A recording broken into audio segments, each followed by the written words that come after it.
So Jenny, welcome to the show. Thank you, Jessica. I'm happy to be here. Yeah, so happy to connect. And I want to start at the beginning of yoga for you. So when did you first find yoga and then how did it impact your life? Um, I first went to yoga when I was pregnant with my daughter. So she's now almost 16. And it was a prenatal class in a rec center in like a library on the carpet. It was awesome. It was I didn't really know what to expect, but I loved it right away. And then my husband suggested that we start going to yoga for date night. Probably so I have two kids. So probably when my son was about one. And we had never done yoga together, and he's a mechanic, so it's kind of like a surprising thing that he would suggest that. And we did that for years, and I just love the way yoga made me feel. It was like coming home to myself. And when I grew up, I was a dancer, and I loved connecting with my my feelings and emotions and things through dance. But yoga, I felt like it took the next step further. And it was probably, for someone like me who has anxiety, it was probably the first time I ever felt really relaxed in my body, and really at home in my body. And that was an amazing feeling. And so I was hooked. Yeah, well, okay, first of all, first time I've heard date night yoga. That's I know. incredible. I love that so I know. much. I know. He's Everyone great. says like you have to go on a date night. I never thought of that. I mean, that's such a great way to Oh, yeah. take care of yourself and be together.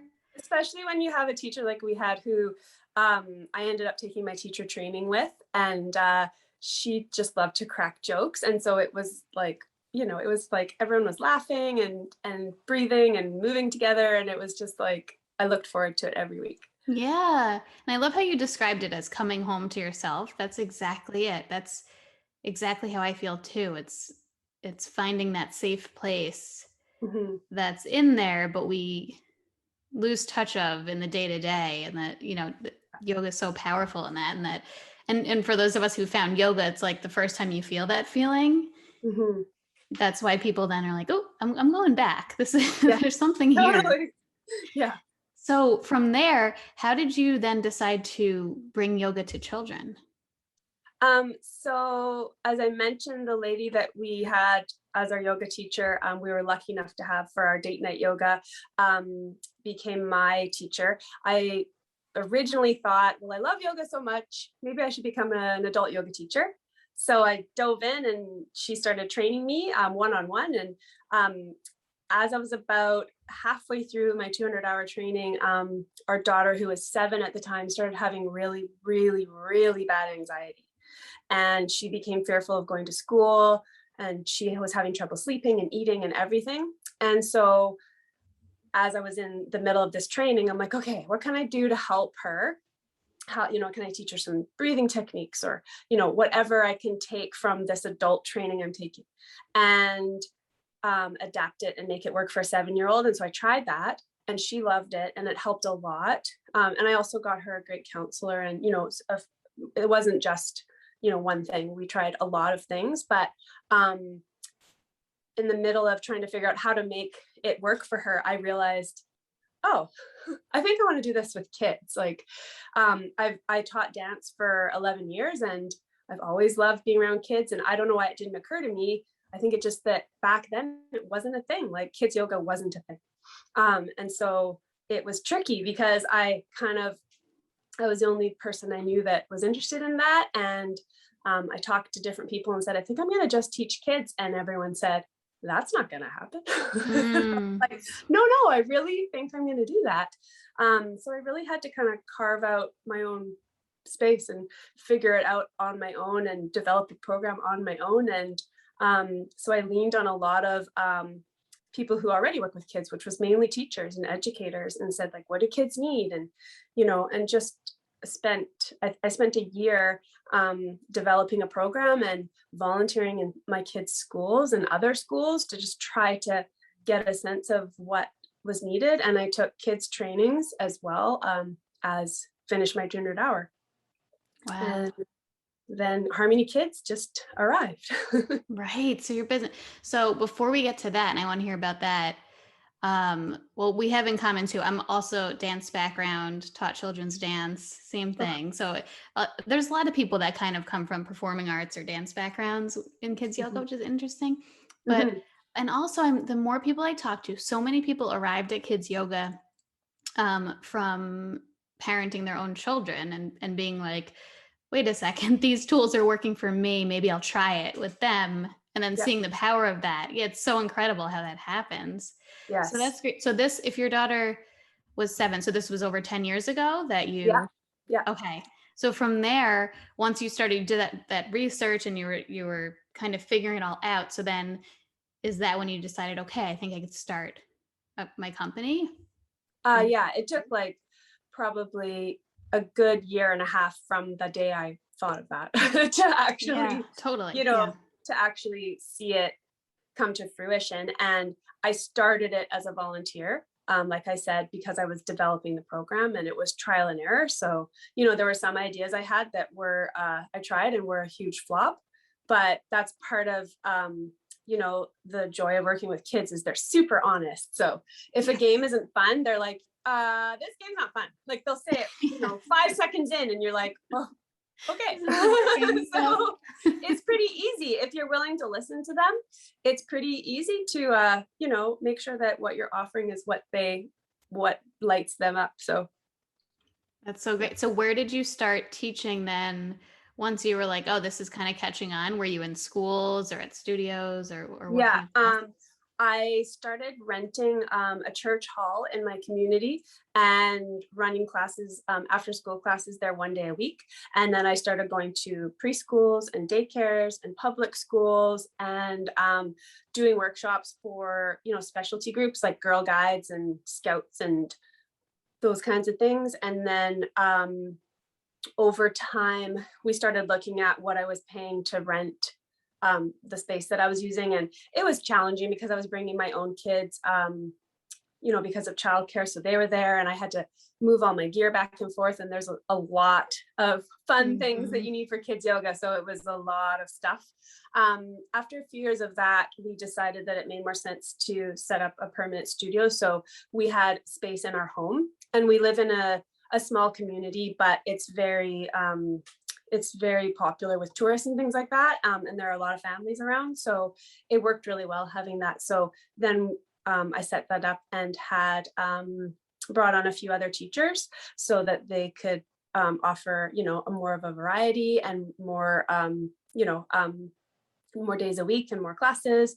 And they started going to schools as well. And it just kept Wow. going. Oh, wow. I love that so much to hear the natural kind of progression, how it starts and how you just had that instinct of like, wait, even though this isn't really a thing, this is a thing. This is this is important. And then it's Yeah. funny. Then it's like you're like a magnet because then you're starting to attract people that are, that see the power of kids yoga. What has been the greatest reward of having your business? And then what has been, maybe start with the greatest challenge Yeah. and then we'll go to Okay. reward. This is a really good question. The greatest challenge has been being able to say no, learning how to say no to things I want to do with my business. Mm. Yeah. So like, for example, kids' birthday parties. They're super fun. I love doing kids' birthday parties. You show up, you're the entertainment, you're giving all these amazing tools. Most of the time kids have never tried it. It's very unique, all those things. But what I learned over time was that they are such a one-time event. And they take a lot of coordinating to make happen. And then it's like the one event and then that's it. And it wasn't really making sense and taking time away from my family on the weekend. So things like that, I had to learn over time that even though I wanted to say yes, the big picture didn't make sense. And I couldn't say yes to things even though they were fun or even though, there's also with yoga, we have to be aware of our ego. And there's also things that I wanted to say yes to because I felt like it would, I'd be proud to be part of it. But, sometimes they didn't align with other things, and other sacrifices had to be made for, my family to be able to make it happen. So I could go, it just wasn't worth it. So, um, that was a challenge, being able to, say no to people and, not feel like I was letting them down, but, That's so hard. honoring That that. takes a Yeah. long Yeah. time. Yeah. Yeah. Definitely. And especially when your business is new, because you want to say yes. Well, I shouldn't say you. I wanted to say yes to everything because I felt like any opportunity that came to me, I wanted to take. I wanted to learn from it and see if it was a good fit. And that was okay at the very beginning, because that is how you learn, like what works and what doesn't. But over time, I had to learn that, like, that pulling back and that gaining that perspective and sticking to, the guidelines of, do I want to work Saturdays as well as all the other days of the week? Yes or no? Do I want to be available to my kids, on Sunday mornings? Like, those things are important. So, learning to say no, big challenge. That's huge. I just want everyone to pause there and think about it because it's so true. And like you said, if you're just starting your kids' yoga business, it's okay to be saying yes to everything. That's how you learn. But totally, over time, you're going to start to notice what fills you up Yeah. and what doesn't. And Yeah. oftentimes, if you're balancing out family, Hmm. and I also, speaking from experience with birthday parties, I also found them to be an incredible amount of energy. Oh yeah.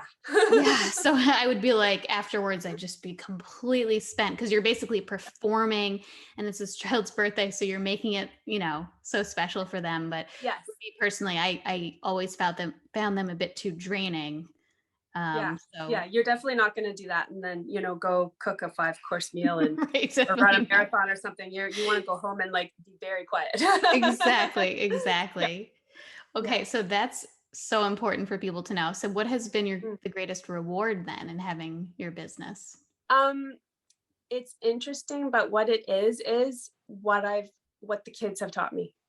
So, and this makes me feel emotional to think about it, but I've had the most amazing students, whether I've taught them once in a school and they've come up and hugged me and said, I love yoga now. I want to do this every day. I can't believe how amazing I feel. Or, a child that's come to the studio classes that I've gotten to know over the years and watched them grow.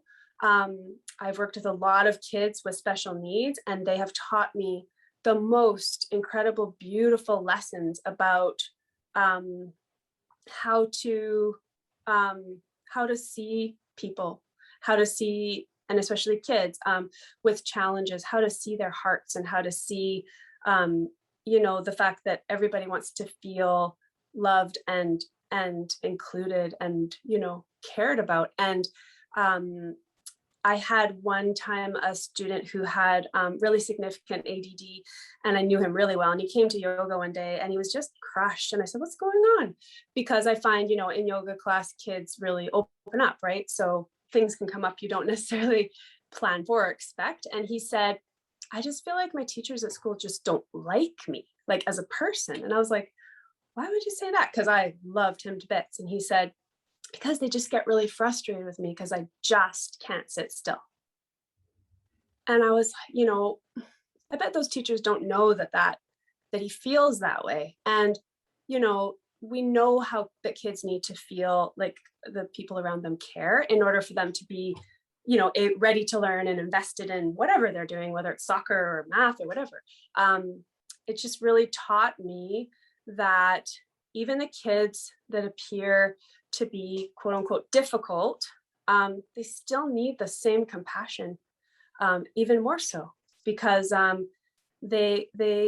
they're not sensitive. They pick up on you getting frustrated or annoyed, or they do. And so that was a really big lesson that I learned, that he taught me and a few other students, also who had anxiety and ADD, that just to remember that there's a beautiful person inside each and every one of us that just longs to feel unconditionally accepted. So Hmm. I'm grateful for that perspective I never would have had if I hadn't gotten to know, these kids in that way. And they're so good at teaching you that, and really being honest and they want you to understand. And so, yeah, super, super Yeah. grateful for that. That's the hugest reward. I don't think I could have ever even realized like the richness of working with kids in this way, and what yoga and mindfulness, what doors it opens. Mm-hmm.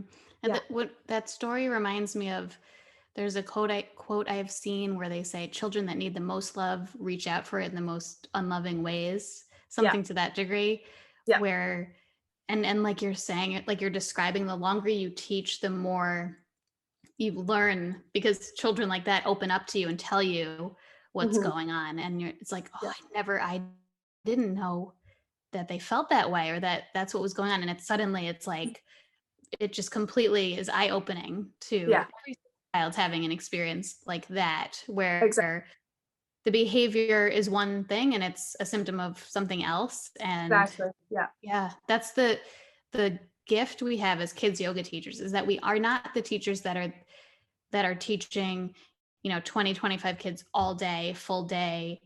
Right. We're able to see them sit for that hour or whatever it is, and just accept them fully for who they are, because Exactly. that's like their special time. It's such a beautiful story. Yeah. Thank you. Yeah. Feel very lucky. Yeah. Oh, well, there's so many. I feel like at the end I always ask a gem, but I'm like, there's like 20 gems already in this episode. Like, this is great. I'm so happy. I want to shift a little, and I'm very excited to talk a little bit about this.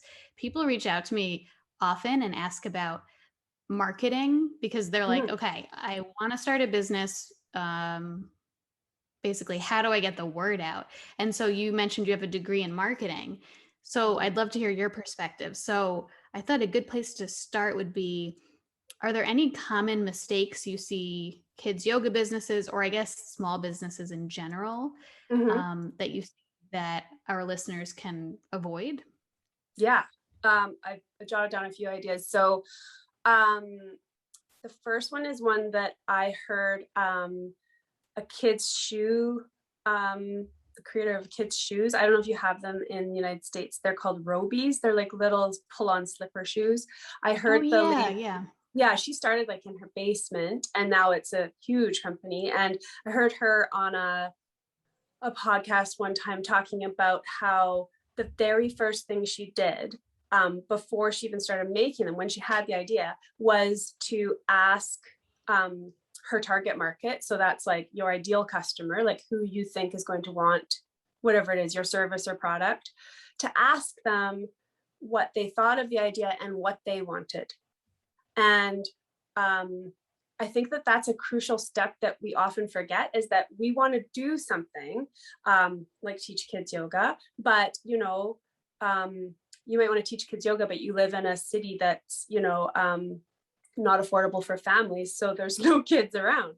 So are you willing to travel? Like that's a very basic, kind of first step that I think people can miss, is you know um, connecting in with who your ideal customer is and asking them as many things as you can about what they would want. So what kinds of classes would you want, what like often I found a lot of parents wanted to be able to send their kids together like siblings, like, so that was important. So just zoning, don't forget to zone in on your target market, who they are, what they're looking for. If you skip that step, it's going to be an uphill battle. It doesn't mean that you won't get there, but it's just a lot easier if you start. Mhm. That's like the kind of at square one. The second mistake is not making it really easy for people to find you, to find out what you offer, to contact you, and to buy what you offer. So if it's not easy, people will give up. People have very short attention spans. And so if you're, say you're promoting your business and you're out somewhere in public, I know Mimi from her kids yoga has talked about this too, like have a business card on you, have your business name on your t-shirt, have something. So if you're talking to someone and you say, the name of my business is Harmony Kids Yoga, don't expect they're going to remember. Don't expect they're going to go home and go on the website. Like give Mm. them something to make sure they can find you. And as hard as it is when you're getting started, invest some time and money into setting up, whether it's a website or a free Google form, a way for people to find out what you offer, sign up for a class, pay you online. The easier it is, the more likely that people are going to see you as being professional, see you as being approachable, understand what it is you offer, and be ready to buy from you. So like when I first started, I didn't even feel comfortable telling people like how to pay me. So it would be like every time they would sign up for the classes, I didn't have a website yet when I was, early days, and they would show up and they'd be like, how do you want me to pay you? And I was so awkward about it. And I'm like, oh, well, you could just give me a check or, or whatever works. And it was awkward for them. It was awkward for me. Just make it easy for people. The next tip is, or mistake, I guess, that people can make is that they don't do the research. So research ahead of time, like lay the groundwork. What are you going to charge? Are you making the number up, or is there a reason for it? Research competitors in your area that have similar offerings. So look at the dance studios and the soccer teams and see what they charge. Do your research on what kind of training you need to be able to have this kind of business. Do you need to have a little accounting training, or are you going to hire someone? Can you afford that to start? Do you need more kids yoga training? Do you need training on working with kids with special needs? Like whatever it is, lay the groundwork so that you're prepared, because ideally, once you get started and open your doors, you're going to be so busy teaching and running your business, you won't have time for all those groundwork things. So although it will feel slow at first, just laying the groundwork and making sure that you're really well prepared. So you've got your insurance, you've got your space, you've got your supplies, you've got your lessons figured out. So you're not scrambling every time you have to teach with like, okay, what do I need? And what are my lesson plans? Like I'm a super crazy over-organized type of person. So I would have like a list of the supplies for each class, and then the class plan, and then what I needed to take. And then I'd have my calendar where I was going. Like if I didn't do that, and hadn't kind of laid that groundwork, then when you show up to teach, the kids are going to pick up on that. Like if you're chaotic, which is hard not to be when you have all those things to manage, but they're going to pick up on that. So you just want them to be able to come in and for you to feel grounded and ready, and it takes time. So take the time to do that. And then the last mistake is not having a plan. So that would be like, who's your ideal customer?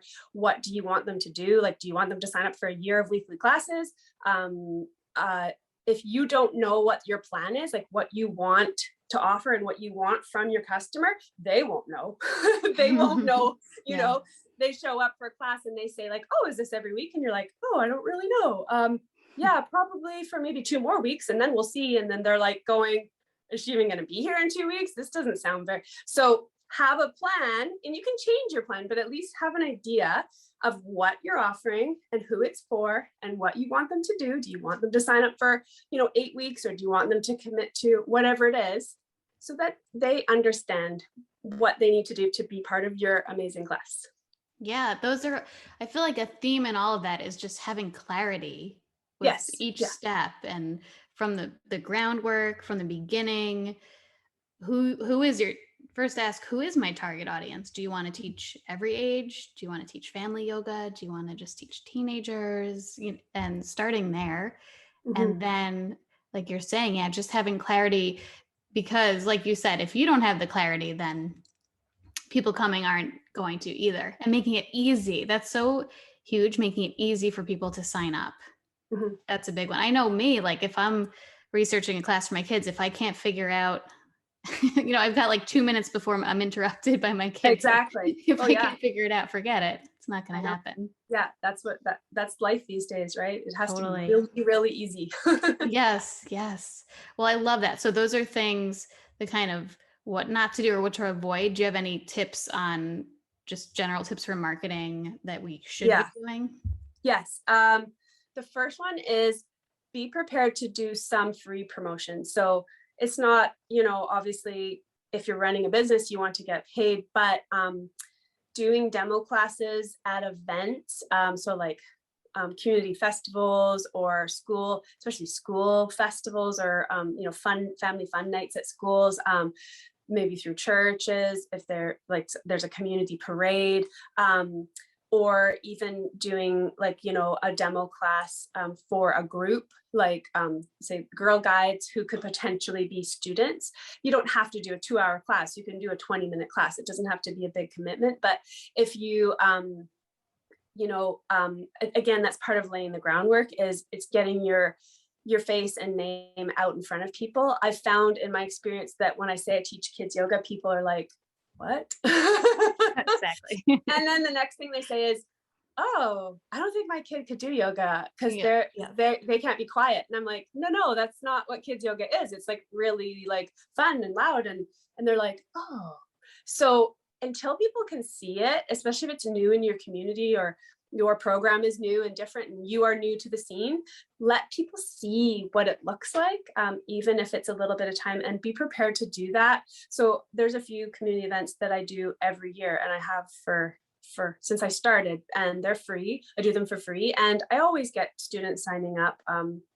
And so that would be one tip to grow your business, is just be prepared that that will be part of what you'll need to do. And you get to decide how much, obviously, and invest in assign nice flyers, colorful and interactive activities in your demo class or at your booth or whatever it is. And make sure you put your how to sign up on everything, like everything. If you have coloring sheets, it's on there. If you have, contest forms for people to enter to win a free semester of classes, it's a tear off on the entry form. Like, it's on everything, so that there's no chance that they're going to walk away from, seeing your fun sample of what you offer and not remember how to sign up. So that would be the first one. The second one to grow your business that works really well is doing bring a friend days in your classes. Even if you have like 2 kids in your class, have them bring a friend, and then offer the families of those friends some kind of an incentive to sign up. Referrals and word of mouth are what has grown my business the most. And be patient, because that takes time. But if you lay the foundation where you're getting referrals from people who have experienced your classes, they're going to do your marketing for you, and it gets easier and easier over time. So I got to the point where I didn't have to promote my classes very much at all, because I had such an amazing community of students, and their families would just tell other families. So that would be the second one for growing. And the third one for growing your business is create a community. So you want to invest in your students. So, have events where you can bring them all together, whether it's a picnic or some kind of a community support program. Like, we used to do a yoga show once a year and have everyone bring food for the food bank. And so it was like, we're not only sharing what the kids have learned and coming together and seeing the other students, but we're also doing something to support other people in the community and making the kids aware and whatnot. I had a buddy program a couple times where I paired up my youngest students with my oldest students, and they did yoga together and planned things out and got to know each other, and they shared their love of the program and our studio together. And so just create ways for a sense of community, and invest in the kids. So, go to their, plays or their dance recitals too, or, give them birthday cards when it's their birthday, just really, if you're working with kids, I'm assuming you love kids. So, make your community know that you love them, and that will grow your business, because who doesn't want to be part of that? Yeah. Oh, I love that last one. That's something I think that we forget, that it's like outside of just the class you're teaching, that outside of that is a whole community that you can nurture and grow. And like you said, now you're at a point with your business where it's more like word of mouth. People know about what you're offering. Yeah, exactly. Yeah.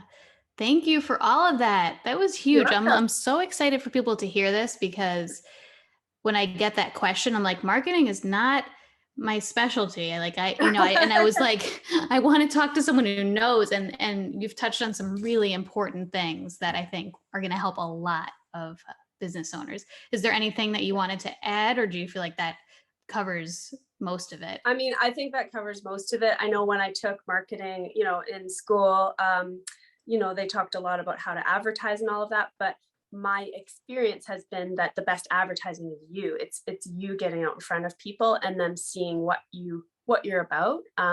Kids will be drawn to that, and then the parents are just like, great, where do I sign up? So Yeah, the referrals, the word of mouth, the being out in the community events, those are really important. absolutely. And do you find for your business, is social media important, or is it not as much? I know it depends on the business.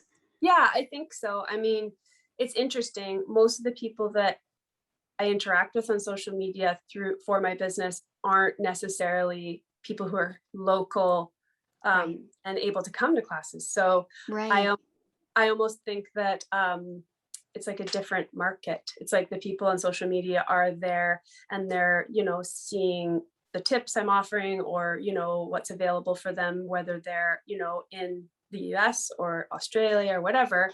And then the local people just, we interact face to face. Yeah. Yeah, that's a good point. It depends on your business model too. If you are offering virtual classes, say, then social media could be a good advertising platform. But if your Right. business is local, it might not necessarily be the way that you're connecting. So don't spend all your energy there if that's not what is bringing in people Yeah, to your. exactly. And maybe the local people do want to see you on social media a lot. It probably just depends on, Mm. it depends on all that. My experience has been that most of the people in my area, the parents aren't like really big on social media kind of Right. people. I don't know. It may just be a coincidence. I don't know what it is, but they would rather, get an email or go to the website Mhm. or just ask me something. So Yeah. Know your community, know how people are exactly, communicating and hearing about things. exactly. Yeah. Awesome. Yeah. Well, like I said, I already feel like there's a lot of gems in this episode that I'm pumped about. But for you, if you were to offer just that one big piece of advice to those sharing yoga with children, what would it be? It would be, do what lights you up first. Don't offer what you think people want. If you think that people want Minecraft yoga and you hate Minecraft, don't offer Minecraft yoga. You won't like it, and the kids will the kids will know. You need to do what lights you up, because that's what gives you energy and enthusiasm, and kids need that. They need to be around people who are, authentic, because kids will see right through you right away. They're the best actor in the world could not fool a child that, you say, this is really fun. And they're like, you don't look like you're having fun. Or, you're smiling, but that is a very forced smile. So do what lights you up. If you love, art, do art with yoga. If you love dance, make sure there's dance in every yoga class. If you love to sing, then you're singing and teaching, and when you do that, the kids that need what you authentically are about and what lights you up, they'll be drawn to your classes and they will come to you. And there's like a beautiful kind of synergy from that and great energy from that. So be your authentic self, and then you will find your kids yoga community, and everybody will love it. Yeah. I'm like, mic drop. I just want to. This is really, this conversation's been very enlightening. And I think people are going to just get so much out of this. So I really appreciate you taking the time. I want people to be able to find you, people that are local or just internationally that would like to follow you. So where are the places where they could find you? Yeah, I have a website. It is harmonykidsyoga.com. And I'm also opening another website and it will be connected, and it's the Harmony Kids Co. So either of those, you'll find all of my offerings. And then we're also on Facebook and Instagram, same thing, at Harmony Kids Yoga. And there's tons of stuff on the website. We're getting a revamp done. So there's going to be free resources for educators, for healthcare professionals and for families. There's going to be a kids corner on there that's coming, probably be coming in August, and classes and all of the things that we, hope support kids in their well-being and their health and happiness. So yeah, you can visit us on any of those platforms, and it'll be me responding. So if you have questions, please reach out. I'm super excited to connect with your community. Beautiful. Thank you so much. I feel like I want to have you back on to talk about, before we started recording, I was like, you did training with Dan Siegel, and I mean, you've done the special needs training, and there's a lot that you've done. So maybe you can come back on. We could talk about some other of Sure. the work Yeah. that you've done. I would Thank love that. you. Yeah. Thank you so much for being on, and we'll talk soon for sure. Okay. That sounds great. Thank you, Jessica.